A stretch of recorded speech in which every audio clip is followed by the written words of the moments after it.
Welcome, champions, to the next overview and tier list ranking on any new or reworked champion for the current event active and idle champions.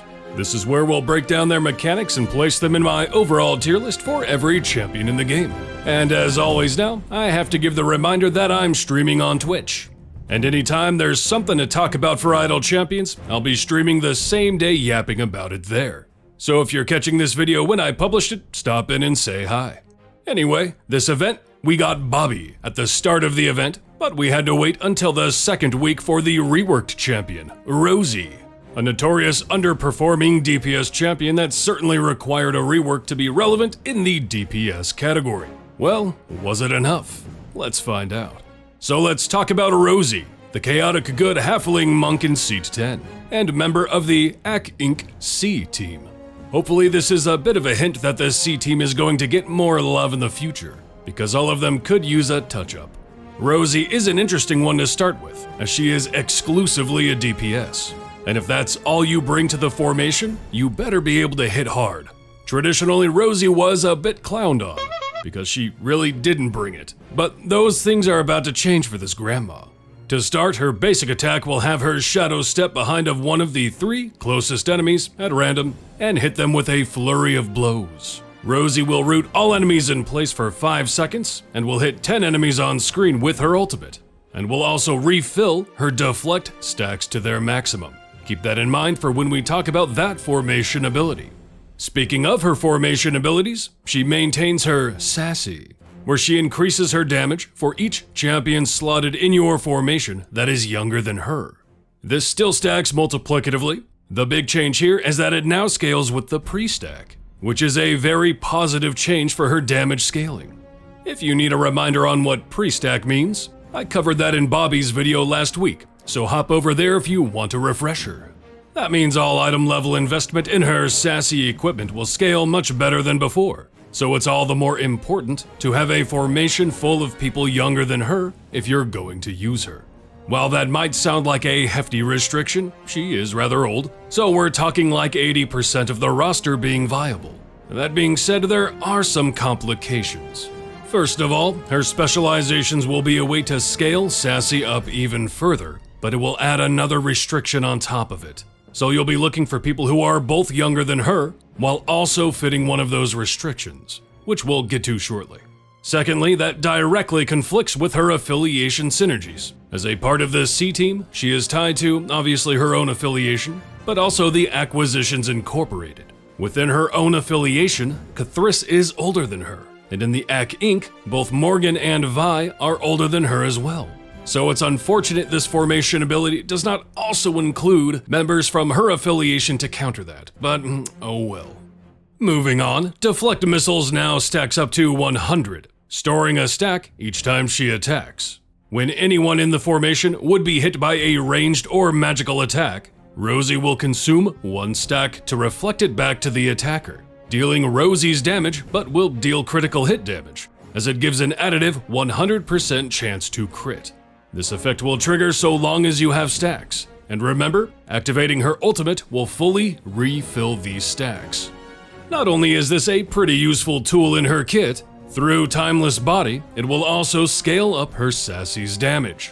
She gains stacks to Timeless Body every time Rosie successfully deflects an attack with Deflect Missile. For each Timeless Body stack she has, she'll increase Sassy by 1%. Stacking additively and persisting through adventures, so she has a perma stack. As is with most of these formation abilities, it is an additive bonus, and as is with any additive permanent stacking ability, it will eventually taper off really hard. And this is a boost to the post-stack of Sassy, not the pre-stack, but still, any bonus to an already pre-stacking ability is a welcomed one, especially for a DPS. As her Deflect will grant her lots of critical hits, she will also scale critical damage with Shadow Arts, where her critical hit damage is increased by 100% for every 100 levels she has been leveled, stacking multiplicatively. And for every 4th attack she makes, Shadow Arts will deal 10 seconds worth of bud damage to all enemies in a small area, granting her some AoE cleave. But this will at least scale beyond her soft cap level. So if you have a means to level her up, let's say to 3000, That's a 1E11 increase we're looking at, as opposed to a 1E5 at her soft level cap of 1080. But she still has a bit of utility to offer through slow decay, where as long as she is the bud setting champion, bud decay will slow by 50%. This can be useful for maintaining your peak damage if, say, you went back to an earlier zone than your current wall to stack up a higher bud, to then progress utilizing that higher bud. Now it will linger for longer, so you can utilize either champions with bud mechanics or fire breath potions. Rosie now has 2 sets of specialization picks, the first of which is the choice I mentioned earlier. It means to further scale up Sassy, but makes your formation even more restrictive. Note that these have an equipment slot tied to scaling them up with the pre-stack, as well as them stacking multiplicatively.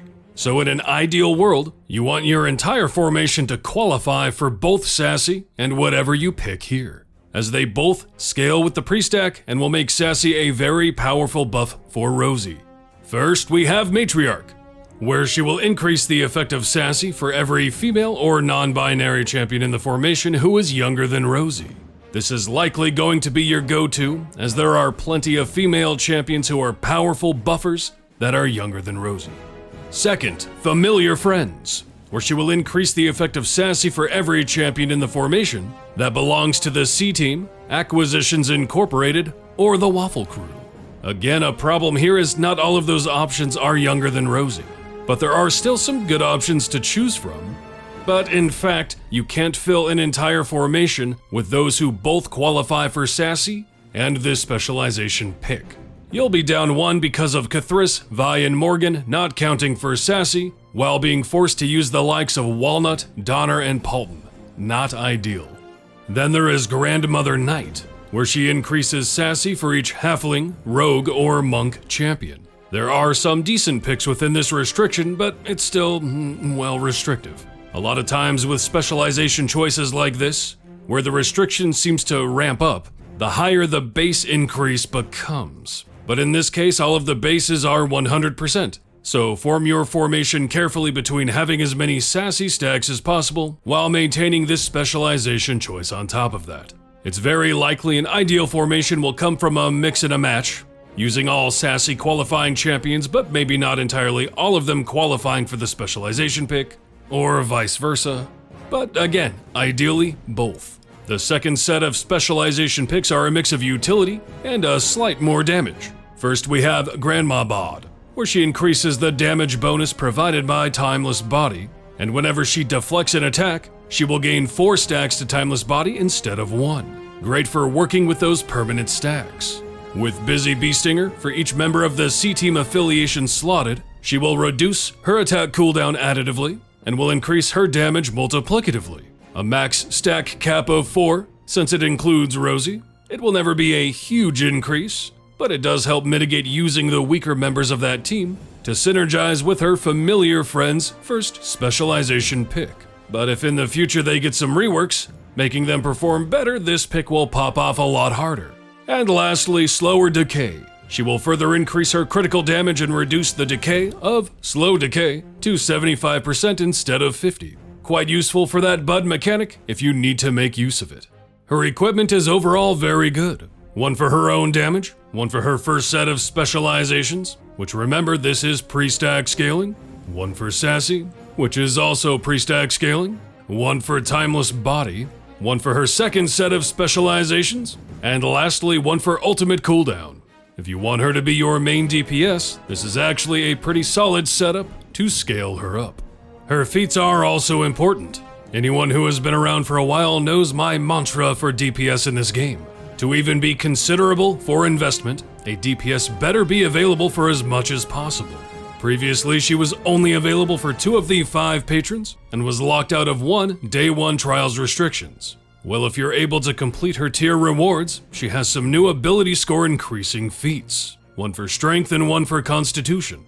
Through her being reworked, and considering those 2 new feats, that's enough to cancel all of that out. She will now be available for Vajra with that con feat, Zariel with the strength feat, Elminster because she was reworked, and the strength lockout because of the feat. Available for everything through feats, which makes my potential recommendation for her as a DPS go way up.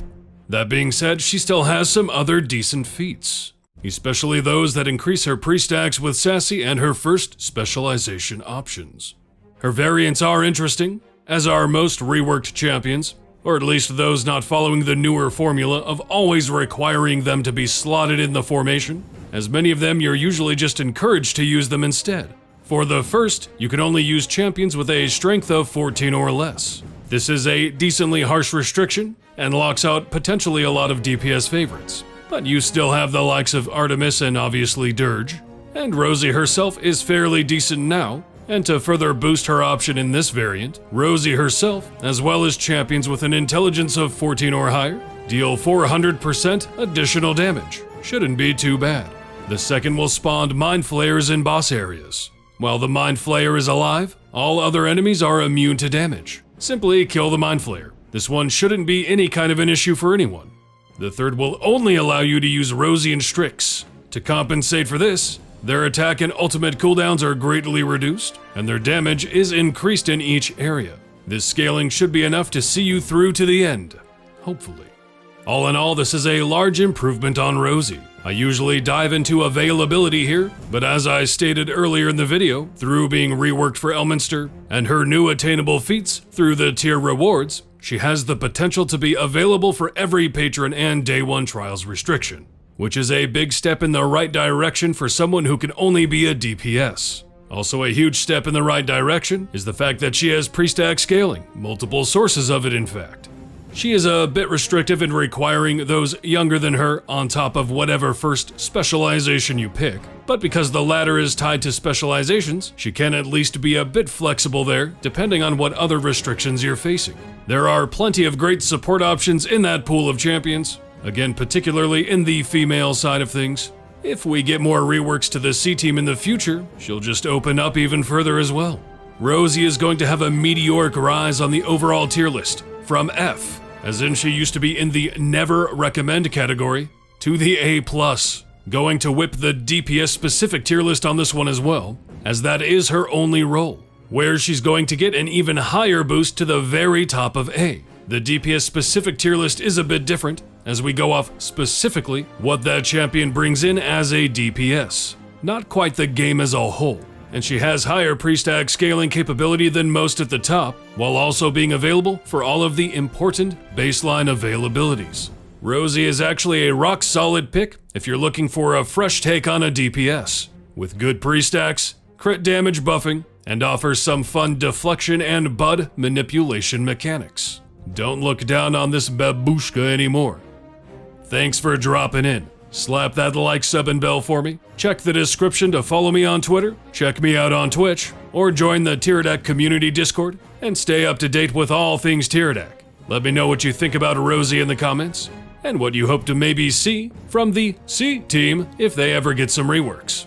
And you know what it is, what you need to do from here on. Have a hell of a time out there, champion.